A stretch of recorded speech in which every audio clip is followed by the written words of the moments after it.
Alors c'est le tirage le plus ennuyeux, le plus catastrophique, on ne va pas aller jusque-là, mais enfin c'est le tirage que l'on redoutait parce qu'il y avait une équipe faible, la Slovénie, deux qui étaient relativement moyennes, qui étaient en tout cas à la portée de l'équipe de France, c'était l'Ukraine et puis la Bosnie. Mais là, la plus difficile, c'est incontestablement l'Aigre, qu'on a joué très souvent, l'Irlande. Hein. Dans le passé, on les a battus 5 fois, je crois. Ils nous ont battus 4 fois. Ils sont très bons.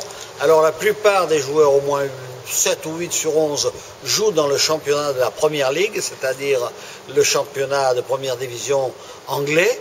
Il y a le gardien de Manchester City, Given. Il y a Oshie de Manchester.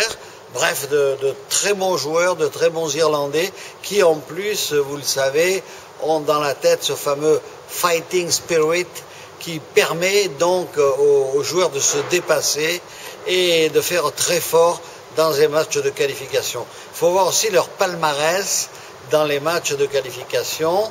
Ils ont perdu, ils n'ont jamais perdu, pardon, au contraire. Ils ont gagné 4 matchs, ils ont fait 6 matchs nuls, ce qui est quand même remarquable, et 2 matchs nuls notamment contre l'Italie, et puis 2 matchs nuls également contre la Bulgarie qui a terminé 2e ou 3e du groupe, pardon.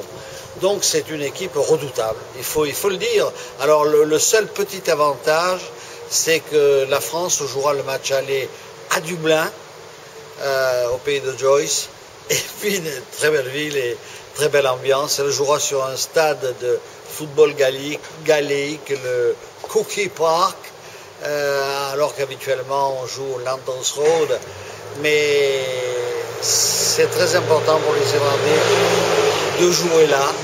Alors donc il ne faut pas se faire beaucoup d'illusions pour le match aller. Il faudra se rattraper au retour. Les matchs ont lieu le 14 et le 18 novembre. Écoutez là, ça sera difficile jusqu'au bout, cette qualification.